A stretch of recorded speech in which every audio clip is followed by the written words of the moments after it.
Bulgaria. Covering an area of about 111,000 square kilometers, it's one of the poorest countries in Europe, yet a land that attracts millions of tourists each year with its beautiful nature, rich history, and vibrant culture. Over the centuries, countless civilizations ruled these lands that lie between East and West. Thracians, Slavs, the Byzantine Empire, and the Ottomans all left their mark on Bulgaria.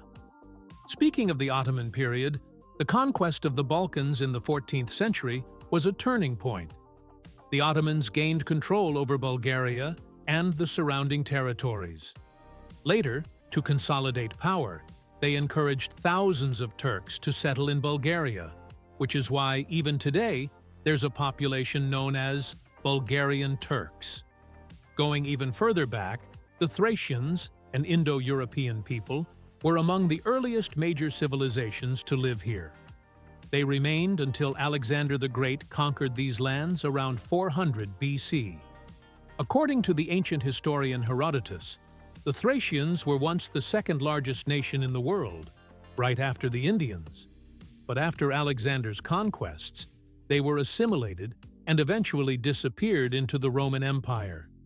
Even the name Thrace comes from these ancient people. By the late 1800s, the Ottoman Empire's power had weakened, and the Balkan nations, including Bulgaria, seized the moment. With help from Tsarist Russia, Bulgaria launched a national independence movement, eventually becoming a fully independent state in 1908. During World War I, Bulgaria fought on the same side as the Ottoman Empire, and in World War II, it sided with Germany. But both wars ended in defeat. In the 1980s, Bulgaria drew international outrage by enforcing a brutal forced assimilation policy against its Turkish population. Even Naim Suleimanoglu, the world-famous weightlifter, and his family were among those affected by these human rights abuses. The Bulgarian government at the time declared that the dark days of foreign domination must never return, and that Bulgaria should belong only to ethnic Bulgarians. Turks living there were forced to change their names, abandon their religion, or leave the country altogether. Many were expelled or fled to Turkey. Turkey, unable to intervene militarily, pursued a diplomatic approach instead. The Turkish foreign minister accused Bulgaria of crimes against humanity, comparing its leader to Adolf Hitler, while Prime Minister Turgut Özal condemned the treatment of Bulgarian Turks. In the end, hundreds of thousands of Turkish families left everything behind and crossed into Turkey as refugees in 1989. After that mass migration, Bulgaria entered a deep economic crisis. The economy nearly collapsed because, truth be told, the Turkish minority had been the backbone of many industries. Until 2007, Bulgaria struggled with repeated financial crises. That same year, it finally joined the European Union, and the economy began to slowly recover. Today, Bulgaria is a parliamentary democracy, but still one of the poorest EU member states. Decades of war losses and ethnic expulsions left long-lasting scars on its development. Today, Turkey and Bulgaria share a strong trade relationship. Turkey is a major partner, exporting fuel, copper, plastics, machinery, and steel to Bulgaria, while importing oilseeds, wood products, and fruit in return. The capital city, Sofia, is now considered one of Europe's notable cultural hubs.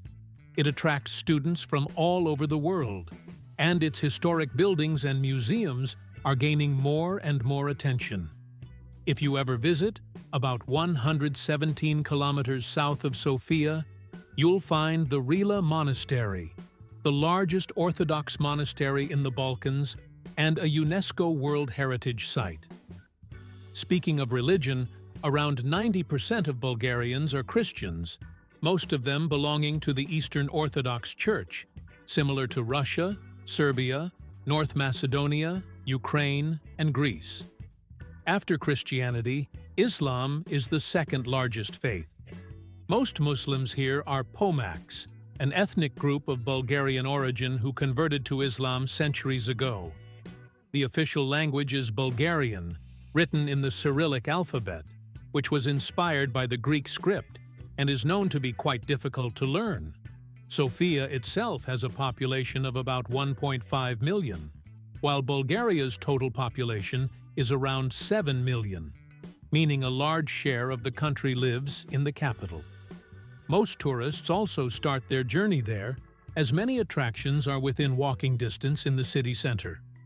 Despite being the capital, Sofia isn't exactly a dazzling city. It has a charming historic atmosphere, but compared to other European capitals, it feels modest and underdeveloped. A word of caution, though, be careful with taxis in Sofia. There are plenty of illegal taxi drivers pretending to be official. Their meters run unusually fast, and you may find yourself overcharged. Real taxis clearly display fare rates on their windows. Fake ones don't. Keep an eye out. Beyond Sofia, important cities include Karjali, Varna, Silistra, and Pleven. Geographically, Bulgaria borders Romania to the north, Serbia and North Macedonia to the west, Greece and Turkey to the south, and the Black Sea to the east. Its landscape is shaped by the Balkan, Rhodope, and Rila mountains. Getting to Bulgaria is easy. From Istanbul, you can fly directly to Sofia in just 1.5 hours. You can also travel by ferry from Kuyakoi to Burgas or Varna on the Black Sea coast. If you prefer land travel, buses from Istanbul, Izmir, or Bursa take about 3 hours to reach the border. The summer season runs from June to October, and in winter, ski resorts attract visitors from all over the world. Bulgaria is known for affordable vacation options compared to most of Europe. Locals working in cafes and restaurants usually speak English. And as a Turk, you'll find the food very familiar, a legacy of the Ottoman era. Famous dishes include shopska salad, similar to shepherd's salad but with Bulgarian cheese, mishmash, resembling menemen, and kashkaval, a type of yellow cheese exported worldwide. Instead of the euro, Bulgaria uses its own currency, the Bulgarian lev.